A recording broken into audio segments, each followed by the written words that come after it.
할렐루야. 자, 우리 옆에 분 같이 인사할까요? 보고 싶었습니다. 함께 인사하겠습니다. 예. 자, 오늘부터 우리는 이제 로마서를 함께 나누려고 합니다. 우리가 지난주까지는 마태복음에 있는 산상수훈을 함께 나누었었는데요. 이제 로마서의 대장정을 떠나려고 합니다. 여러분, 로마서는 가장 이 성경 중에서 물론 모든 성경이 복음을 담아내고 있지만 무엇보다도 복음의 정말 정수를 담고 있고 복음의 내용을 충실히 담고 있지요. 그래서 바라는 제 마음의 소망이 있습니다. 우리 성도님들과 함께 이 로마서의 여정을 통해서 우리의 잠잤던 영혼들이 다시 일깨움을 받고 하나님 앞에서 개인과 가정과 교회와 또 이 역사가 새로운 놀라운 변혁과 하나님의 놀라운 부흥을 경험하기를 원합니다. 참으로 이 로마서를 읽고서 많은 사람들이 새로운 삶, 또 새로운 소명을 받았습니다. 그 중에 우리가 유명한 사람 마틴 루터를 꼽을 수 있지요. 여러분, 마틴 루터는 종교개혁의 기치를 걸었던 사람입니다. 그가 로마서 강의를 하고 있을 때 이 로마서에 있는 말씀 중에서 믿음으로 말미암아 의롭게 된다는 의신칭의, 그것을 말씀 가운데 깊이 깨닫게 되었고 그 깊은 통찰이 그의 영혼을 사로잡았습니다. 당시 카톨릭에 부패하고 썩어져가고 있던 인간의 구습 또 인간의 전통을 말씀의 가치보다 높게 여기고 있던 그 당시 이 말씀 속의 갈급함과 말씀의 본질을 정말 깨달은 마틴 루터가 비텐베르크 성당의 95개조의 반박문을 계시함으로써 이제 종교개혁의 서두가 열렸던 것이죠. 바로 그것이 로마서에서 시작이 되었습니다. 그것뿐입니까? 여러분, 우리가 알고 있는 어거스틴의 고백록에 보면 이와 같은 일화가 담겨 있습니다. 여러분, 어거스틴은 술 취하고 방탕하게 지냈던 사람입니다. 심지어 카르타고에서는 이단인 마니교에 심취해 있었고 사생아까지 낳았습니다. 볼장 다 봤지요? 10대의 나이에 그와 같은 모습으로 살아가고 있는 그 모습 속에 있는 그 어거스틴. 그런데 어거스틴을 놓지 않고 있던 한 사람이 있었습니다. 어머니입니다. 모니카. 어머니는 그 아들이 하나님께 돌아오기를 오랜 세월 눈물로 기도했습니다. 그 기도 얼마나 간절했을까요? 얼마나 그 아들이 하나님께로 돌아오기를 주야로 눈물을 흘리며 기도했겠습니까? 그것을 지켜보았던 주교 암브로스가 그 모니카에게 위로의 말을 전합니다. 눈물로 자식을 위하여 기도한 그 자녀는 결코 망하지 않습니다. 우리가 잘 알고 있는 내용이죠. 눈물로 그 자식을 위해 기도하고 있는 한 그 자식은 결코 망할 수 없다는 것입니다. 어느 날 여전히 어거스틴은 술 취해 있었습니다. 술 취해 있는 그에게 이웃집 담장 너머 한 소리가 들려옵니다. 소년인지 소녀인지 분간할 수 없지만 그 소리는 분명히 들렸습니다. 톨레 레게. 책을 들어서 읽으라. 들어 읽으라. 이 아이들의 소리가 마치 주님의 소리처럼 그 어거스틴의 마음속에 울리게 된 것이죠. 그가 성경을 들었습니다. 그리고 성경을 펼쳤습니다.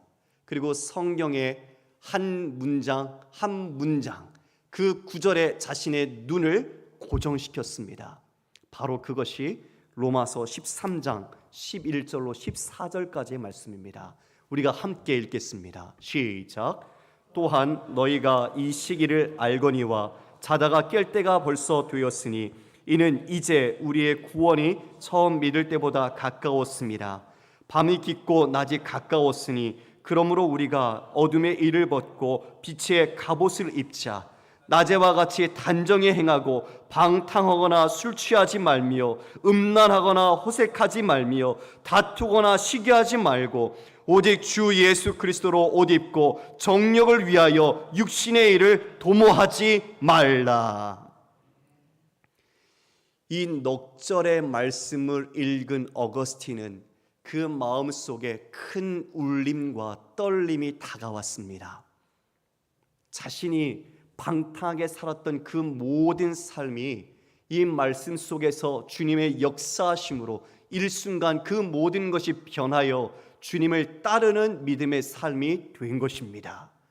로마서의 이 말씀으로 이와 같이 종교개혁과 그리고 어거스틴은 이후의 신자와 그리고 그는 신학자로서 놀라운 업적을 남기게 되었습니다.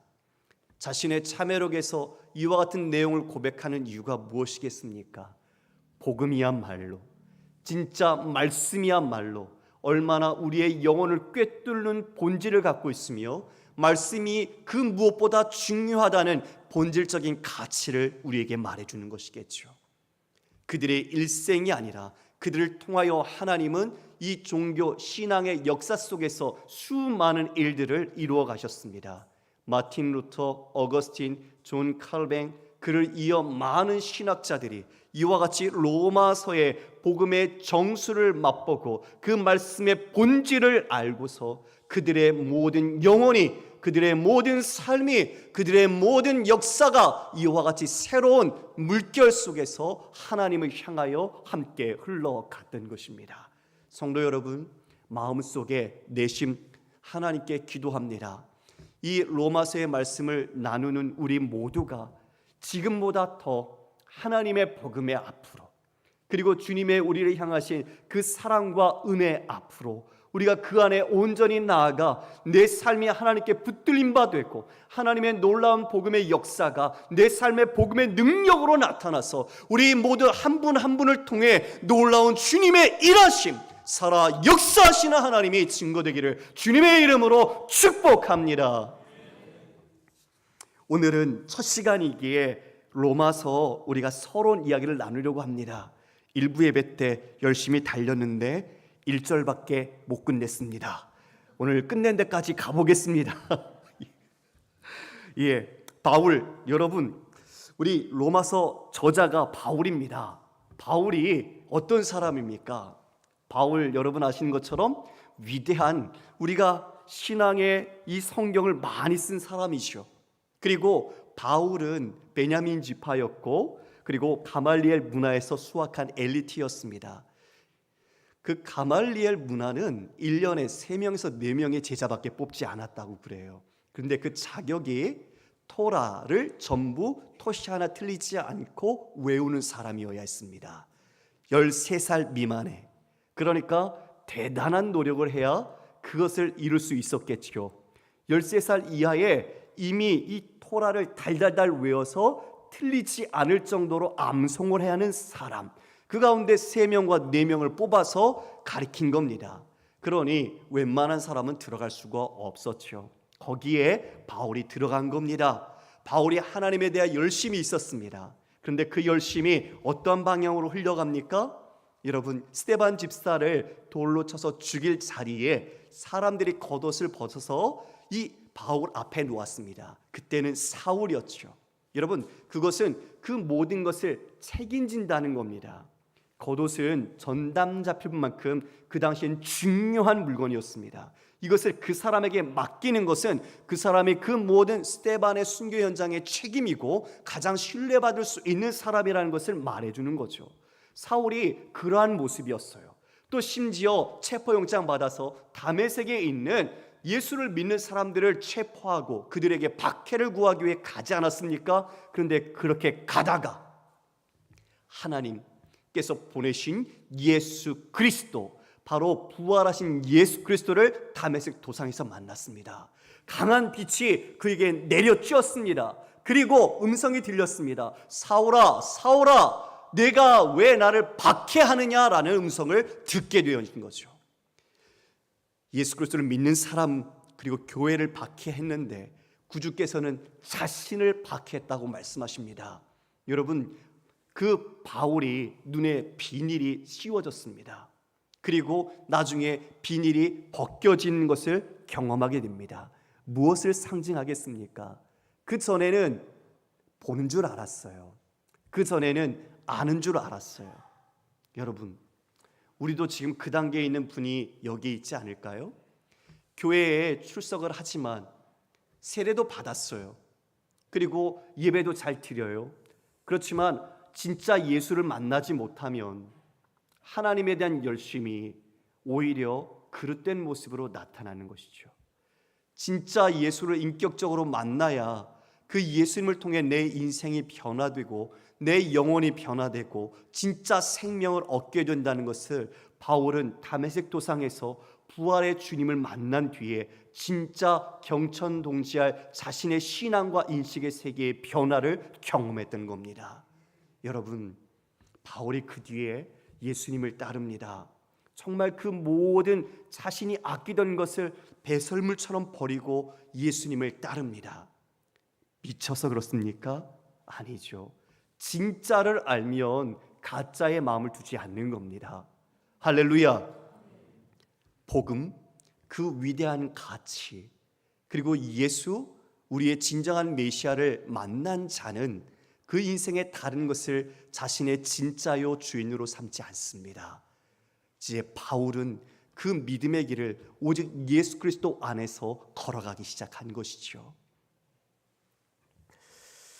이처럼 우리도 예수님 안에서 내가 누군지를 아는 것, 그것은 너무나 중요한 것이고 너무나 시급한 것입니다. 간절히 소망합니다. 예수님 안에서 우리 자신을 발견하는 은혜가 있기를요. 그리고 진짜 예수님 안에서 내가 누군지 눈뜨는 그 은혜의 역사가 있기를 원합니다. 무늬만, 내 지식만, 내 머리만 신앙인이고 그리스도인이고 내가 쓰는 것만 그리스도인이 아니라 내 안에 뼛속 깊이, 영혼 속 깊이, 내 안에 모든 세포에 이르기까지 내가 그리스도인이라는 고백을 정말 주 앞에 감사함으로, 주님 앞에 은혜의 고마움으로 우리가 드릴 수 있는 그런 신앙인, 그러한 진정한 그리스도인이 되기를 원합니다. 로마서, 바로 로마서가 그렇게 그 복음을 우리에게 가르쳐 줍니다. 그 복음이 무엇인지 우리에게 교훈해 주는 것입니다. 그래서 말씀, 그 말씀만으로 충분한 것이지요. 할렐루야. 다른 것이 필요 없습니다. 말씀이면, 그 말씀에 내가 사로잡히면 우리는 그 복음으로 이 모든 삶을 하나님 그분을 따라 걸어갈 수 있습니다. 다른 것을 나의 주인이냐 내 손에 잡지 않아도 나는 충분하며 나는 그것으로 인해 기뻐하고 나는 그것으로 인해 무엇이든지 감당할 수 있는 능력을 갖게 되기 때문입니다. 성도 여러분, 이제 바울이 이 편지를 이제 로마에 있는 교인에게 보낸 거지요. 로마 교회에 보냈는데 로마 교회가 어떻게 세워졌는지 성경에서는 말하고 있지 않습니다. 그 기원이 확실치 않아요.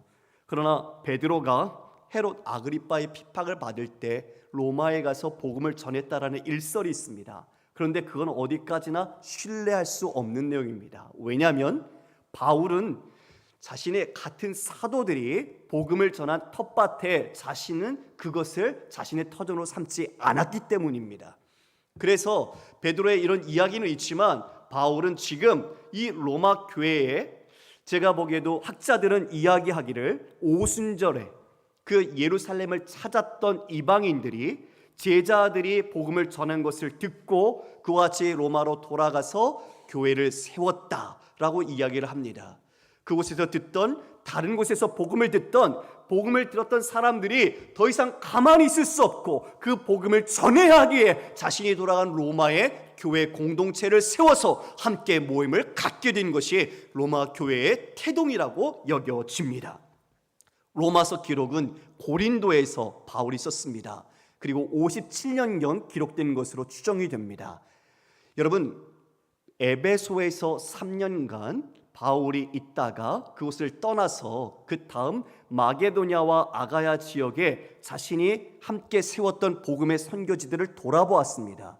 그리고 고린도에서 이제 예루살렘을 가기 위하여 석 달간 기다렸습니다. 배를 기다린 거죠. 예루살렘에 가는 목적은 그 이방 교회들이 어려움을 겪고 있던 예루살렘을 위해 연보를 모았던 것을 전달하러 가는 겁니다. 그런데 이것은 상당히 바울에겐 중요한 거였습니다. 본인이 가지 않고 돈만 전달하면 된다고 우리는 생각하기 쉽지만, 바울이 그 이방인들에게 전한 그 복음, 그리고 그들이 모은 헌금, 이것을 본 교회인 예루살렘이 그것을 받는 것은 바울과 이방 교회에 대한 복음, 그들의 형제됨과 연합을 인정하는 것이기 때문입니다. 너무나 중요한 것이죠.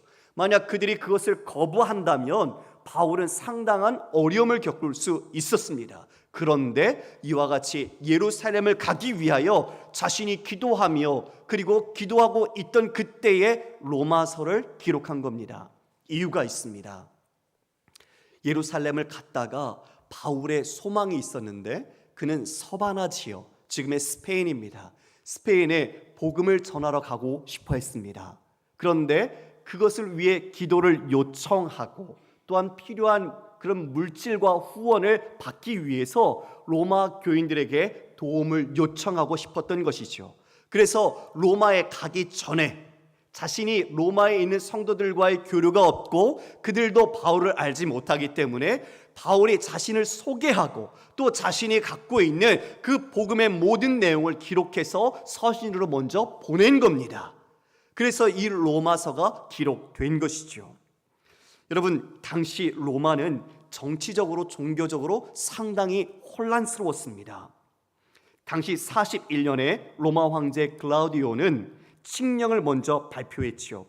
유대인 공동체들에게 조상 대대로 내려온 생활 방식을 고수하고 모임을 하지 말라고 했습니다. 왜냐하면 유대인 신자들이 로마에 있는 회당에서 선교 활동을 하고 있었던 거죠. 이걸 금지한 겁니다.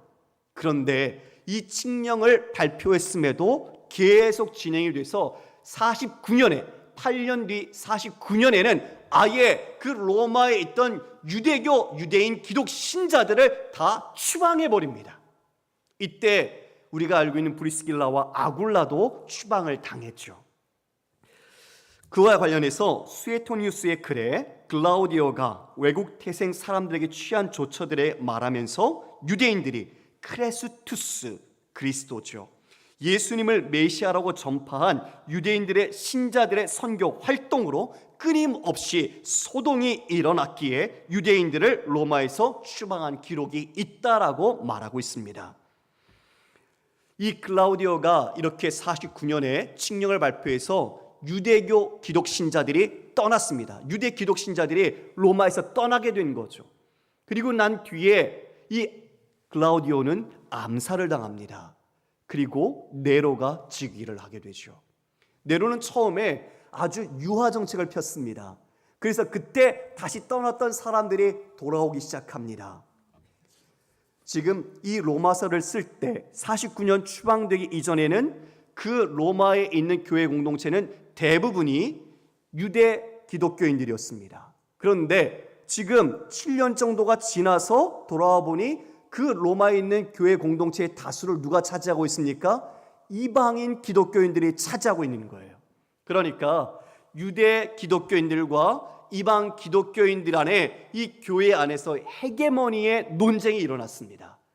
다시 어떻게 그 논쟁 속에서 주도권을 잡을 것인가, 또 강조하는 그 논점에 따라서 서로 충돌과 갈등이 일어났던 거죠. 이것을 바울이 지금 이 로마서 안에 복음의 내용으로 함께 기록하여 그들에게 권면하고 있는 것입니다. 바울은 복음 속에 유대인과 이방인들이 모두가 그리스도와 연합되어 있는 한 형제다, 한 생명 공동체다, 그리고 그들 모두에게 있어 예수 그리스도만이 유일한 구원자심을 이야기하셨습니다. 이것이 이 바울의 가장 중요한 내용입니다. 하나님의 의는 차별이 없다는 거죠. 유대인이나 그리고 이런 헬라인이나 우리 모두가 동등한 하나님의 자녀라는 것을 말씀해 주고 있는 겁니다. 성도 여러분, 우리는 이 복음에 담긴 내용의 가치가 우리의 삶에서도 동일하게 적용되어야 합니다. 예수를 믿는데 예수를 믿음은 곧 다른 영혼들을 향한 사랑과 긍휼로 우리의 마음이 깊어져 가야죠. 그러나 예수 믿는다는 것이 나의 경건과 거룩의 모습, 교양의 차원에서 멈춘다면 여전히 우리의 눈은 예수를 만나기 전에 사울과 같이 내가 갖고 있는 하나님에 대한 지식과 열심으로 다른 사람을 정죄하고 판가름하는 것으로 나가게 될 것입니다. 우리는 이 로마서의 말씀의 개요를 통해서 우리가 어떻게 공부하고 어떻게 진행해 갈지 함께 살펴보겠습니다. 자, 개요 자막을 좀 띄워주시겠습니까? 자, 무엇을 믿을 것인가? 로마서 1장에서 11장까지 바울이 말하는 것이 성도인 하나님의 백성이 무엇을 믿어야 하는지를 이야기해 줍니다. 인간은 죄악됐다. 모두가 죄인이라는 것을 이야기합니다. 그리고 두 번째, 그리스도를 통한 죄사함. 이것이 진정 복음의 내용이죠. 우리가 죽을 운명에 있었으나 예수 그리스도의 십자가로 말미암아 우리가 그를 믿는 자마다 구원을 받는 놀라운 길이 열렸다. 바로 그리스도 통한 죄사함을 이야기해 줍니다. 죄의 속박을 벗어나는 자유. 율법은 우리를 정죄하게 하지만 우리는 율법을 넘어 성취하신 예수 그리스도 안에서 정죄함을 넘어서 그와 함께 온전하게 되는 연합을 이루는 생명의 삶을 살 것이다. 그래서 이제 하나님의 약속 안에 있는 이방인이나 유대인이나 하나님과의 새로운 관계를 갖게 되고 새로운 삶의 시작을 살아간다고 이것을 믿어야 한다는 내용으로 가르쳐 주고 있습니다. 그래서 교리적인 내용들이 많이 담겨 있죠. 여러분, 교리 중요합니다. 교리는 우리가 우리의 신앙의 근간을 세우는 뼈대처럼 분명하게 알고 있어야 합니다. 그런데 교리만 알면 안 됩니다. 교리만 알면 머리만 커져요. 삶은 변하지 않고 내 자신만 커집니다. 단지 지식에 그것이 국한되기 때문이죠. 그래서 바울은 11장 이후에 12장부터 16장까지 이와 같이 말합니다. 어떻게 믿을 것인가? 삶의 문제, 삶의 태도를 이야기합니다. 이렇게 우리가 믿는 것, 그것이 무엇인지 확인했다면 그 믿음의 내용을 가지고 이젠 어떻게 살아야 하는가, 어떻게 우리가 믿으며 이 삶을 살아야 하는가, 그 모습, 삶을 이야기해 주는 겁니다. 우리 함께 읽어보겠습니다. 시작. 그리스도인의 삶은 일상과 무관한 추상적인 신학이 아니다.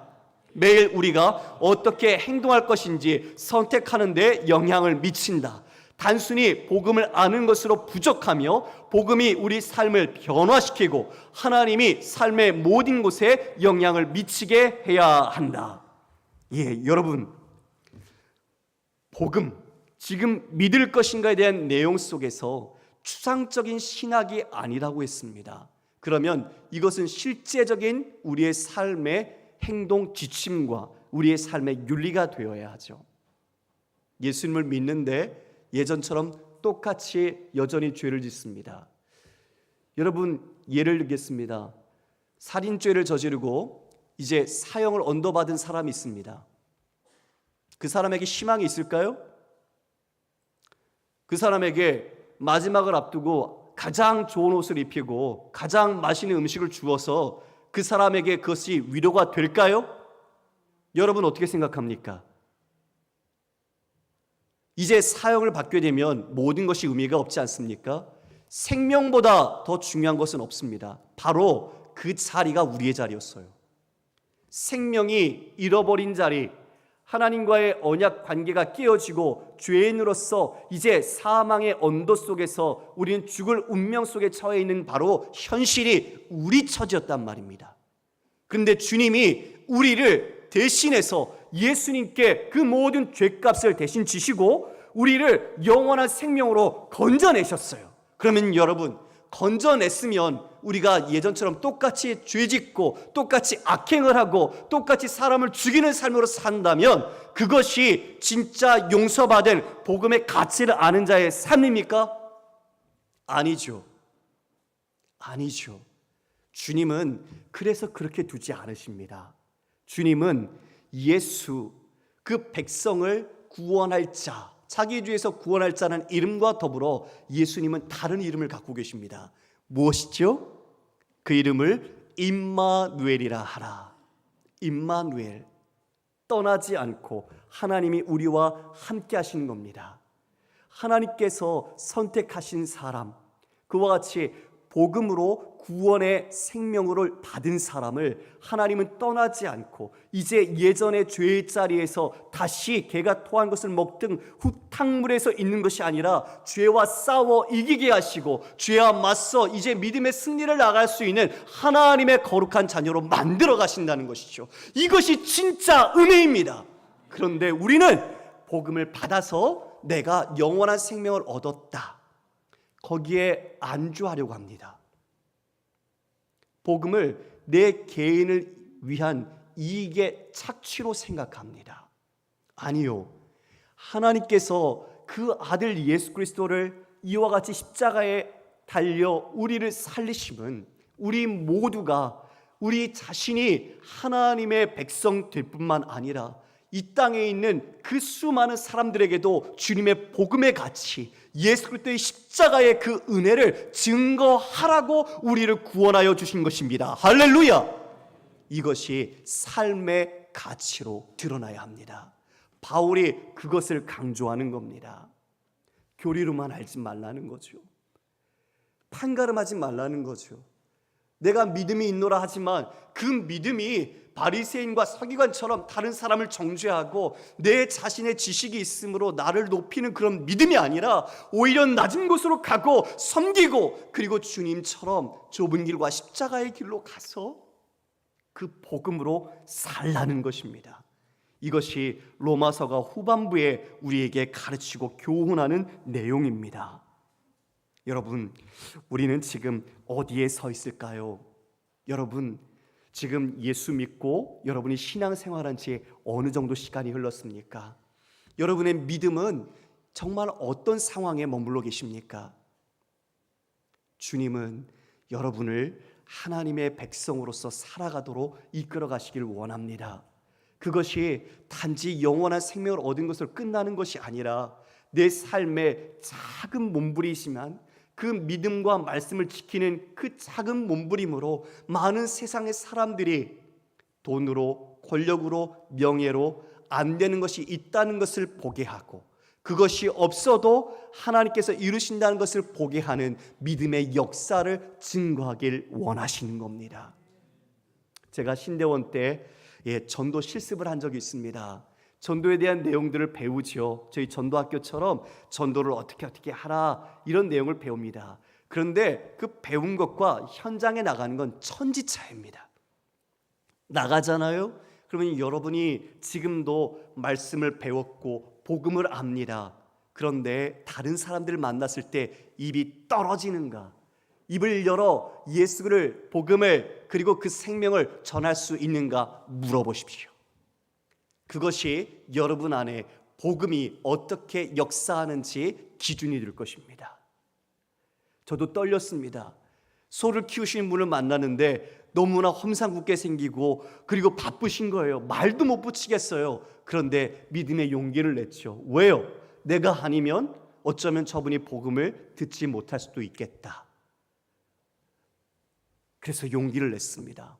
그리고 말씀을 전했습니다. 예수 그리스도를 아십니까? 주님을 혹시 아십니까? 그리고 주님에 대해서 이야기를 했습니다. 교회를 나가신 적이 있었고 그러나 지금은 이 일 때문에 나가지 못하고 있는 이야기를 같이 나누었습니다.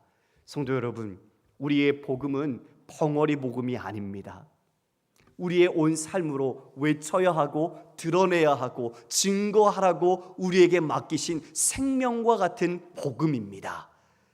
우리가 그 복음을 우리의 삶에서 어떻게 노래하고 있습니까? 증거하고 있습니까? 전하고 있습니까? 바울은요, 오늘 1절에 이렇게 말합니다. 우리 1절 함께 읽어볼까요? 시작! 예수 그리스도의 종 바울은 사도로 부르심을 받아 하나님의 복음을 위하여 택정함을 입었으니. 로마 교인들에게 자신을 먼저 소개합니다. 그것이 첫 번째 예수 그리스도의 종이라고 바울이 말합니다. 나는 예수의 종이라는 거죠. 여러분, 여기서 종은 우리가 둘로스라고 표현하고 있는데 영어 번역은 servant라고 말합니다. 그러나 원래의 의미는 slave입니다.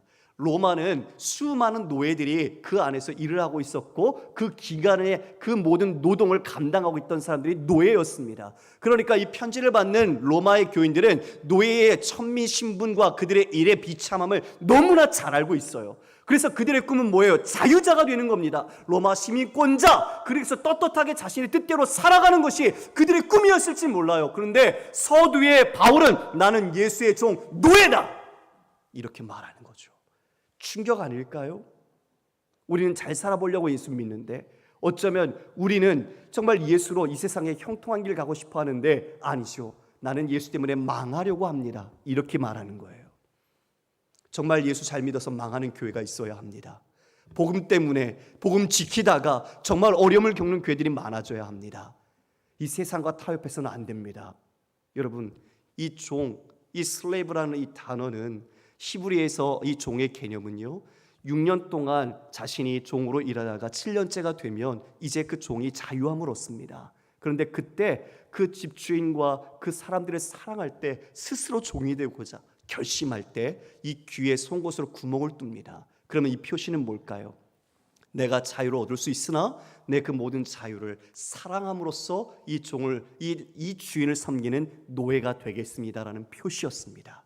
바로 바울이 그겁니다.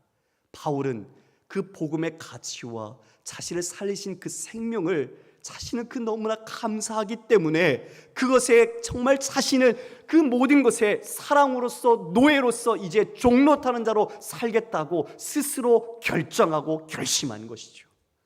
그래서 바울은 이렇게 말합니다. 에베소서 3장 8절 말씀입니다. 우리 함께 읽어보겠습니다. 시작. 모든 성도 중에 지극히 작은 자보다 더 작은 나에게 이 은혜를 주신 것은 측량할 수 없는 그리스도의 풍성함을 이방인에게 전하게 하시고 영원부터 만물을 창조하신 하나님 속에 감추어졌던 비밀의 경륜이 어떠한 것을 드러내려 하려 하심이라. 8절 말씀을 보십시오. 여러분, 모든 성도 중에 지극히 작다. 그런데 거기에 비교급을 더 붙였어요. 더 작은 나라고요. 여러분, 최상급 앞에 비교급을 안 붙입니다. 이런 문법 보셨습니까? 이런 문법은 오류예요. 있는 문장이 아니에요. 왜 이렇게 바울이 얘기할까요? 나는 쓰레기였다는 거죠. 나는 정말 먼지였다는 거죠. 나는 진짜 아무것도 아닌 티끌이었다는 거죠. 그런데 내게 무엇이 주어졌어요? 복음. 그 생명의 복음, 그 위대한 복음, 정말 죽을 수밖에 없는 내게 하나님의 놀라운 구원의 복음, 그 복음이 주어진 거예요.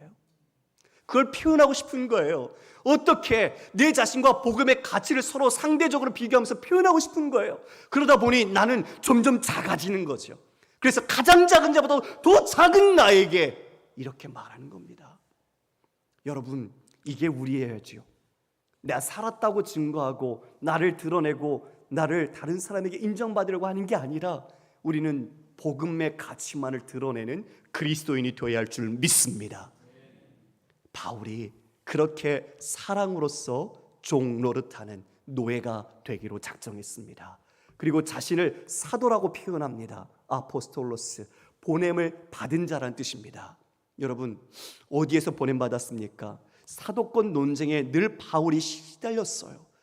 그래서 자신을 사도로 인정하는 곳에는 서신을 보낼 때 그렇게 쓰지 않았지만 마른 사직서에는 자신을 사도라고 일부러 밝히며 보냈어요. 왜요?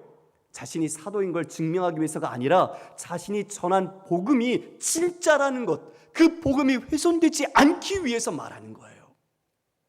다메섹 도상에서 예수님을 만나고 예수님께서 바울에게 사명을 주셨습니다. 너는 이방인을 위해 택한 나의 그릇이다. 그래서 이방을 향해서 이 선교적 사명을 갖고 바울이 나간 것이죠. 사도의 세 가지 요건이 있습니다. 그것은 첫 번째, 예수님으로부터 직접 가르침을 받아야 합니다. 부활의 주님을 만나야 합니다. 그리고 주님께로부터 보내심을 받은 자여야 사도로 인정을 받을 수 있었습니다. 그런데 예수님 살아계실 때 사도 바울은 예수님하고 같이 있지 않았어요. 가르침을 받지 못했어요. 제자로 함께하지 않았어요. 그런데 다메섹 도상에서 부활의 주님을 만났고 부활의 주님을 깨달았고 그리고 부활의 주님으로부터 사명을 받았죠. 보냄을 받았죠. 사도입니다. 그래서 자신이 사도로서 이 모든 복음을 전하는데 열심을 다해서 살아냈던 겁니다. 그러나 그의 마음속엔 그 사도, 그 복음에 대한 가치 속에 자신의 늘 자금을 알고 살았어요. 그래서 고린도전서 15장 8절엔 이렇게 표현합니다. 우리 함께 읽겠습니다. 시작. 맨 나중에 만삭되지 못하여 난자 같은 내게도 보이셨느니라. 나는 사도 중에 가장 작은 자라. 나는 하나님의 교회를 박해하였으므로 사도라 칭함받기를 감당하지 못할 자니라. 자신을 만삭되지 못해난 자, 너무나 연약한 자죠. 하나님의 은혜를 기억할 때 자신은 주장할 게 아무도 없는 이런 정말 연약한 자예요. 그리고 사도 중에서도 가장 작은 자라고 자신을 고백합니다. 그리고 더 나아가 내가 죄인 중에 괴수라고 고백을 하죠. 성도 여러분, 바울이 왜요? 그렇게 자기의 능력 좋고 자기의 가문도 좋고 자기가 지식도 좋고 그랬던 사람이 왜 이렇게 됐을까요? 복음을 깨달았기 때문에요. 할렐루야. 복음을 만났기 때문에요. 예수를 만났고 복음을 아니까 그 복음이 전부가 되는 거죠. 나는 죽고 내 안에 예수 그리스도로 사는 자가 된 것입니다. 그리고 세 번째로 자신을 소개하기를 하나님의 복음을 위하여 택정함을 입었다고 말합니다. 복음을 위하여. 여러분, 복음은 유앙겔리온이라는 단어인데요, 그때 로마 황제의 자신의 후자가 태어났을 때, 자신의 자리를 이을 후계자가 태어났을 때나 또는 이와 같이 그 사람들에게 시혜를 베푸는 황제의 명령에 이 복음이라는 단어를 붙였어요. 그런데 그 복음은 실은 피지배국에는 복음이 아니죠. 피지배국은 그것이 복음이 아니라 오히려 고통이고 아픔이죠. 그러나 그래서 이 로마 황제의 복음에 다른 단어를 넣어서 하나님의 복음이라고 바울이 말하는 거죠. 하나님의 복음은 모든 사람에게 의롭고 모든 사람에게 평등하고 모든 사람을 차별하지 않는 하나님의 사랑의 복음이기 때문입니다. 할렐루야! 예수가 그리스도다, 예수가 메시아다, 예수를 믿는 모든 자는 죄로부터 구원을 받으며 영원한 생명을 받고 하나님의 자녀와 하나님 나라의 상속자가 된다. 이것이 복음의 내용입니다. 바울이 이것을 외쳐 부릅니다. 내가 하나님의 복음을 위하여 택정함을 받았다. 여러분, 이것이 비단 바울에게만 주어진 사명일까요? 아니요. 저는 우리 모든 성도님들이 이 로마서를 함께 배우고 이 말씀의 본질로 돌아가서 내가 바로 하나님의 크신 복음과 그 생명의 은혜를 입고 스스로 사랑으로서 우리가 주님을 따르는 종이 되고, 그리고 우리 또한 복음을 위해 하나님 나라를 위해 거룩하게 구별된 택정된 자로서 복음의 대사가 되어 우리의 모든 삶의 자리로 하나님께서 파송하셨다는 것을 우리는 분명하게 인식해야 할 것입니다. 성도 여러분, 우리가 점수 때문에 그 대학을 다니는 게 아니에요. 내가 실력이 부족해서 그 회사를 다니는 게 아니에요. 하나님의 눈을 뜨시길 원합니다. 하나님에게 인식의 세계가 여러분의 눈을 뜨고 여러분이 자신에게 주어진 그 삶의 자리에 하나님의 사명이 있다는 것을 눈을 뜨기를 원합니다.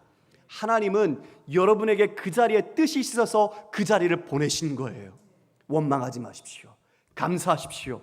그리고 그곳에서 하나님을 붙잡고 임마누엘, 하나님이 우리와 함께 하시는 하나님의 그 권능, 그 복음의 능력을 붙잡고 우리도 예수 그리스도의 종이요 복음을 위하여 택정받은 자요, 그리고 우리 또한 보냄을 받은 자로서 우리 모든 삶의 자리에서 주의 나라와 주의 영광과 주의 거룩하심을 드러내는 우리 아름다운 믿음의 성도가 되시길 주님의 이름으로 축원합니다. 다 함께 찬양하겠습니다.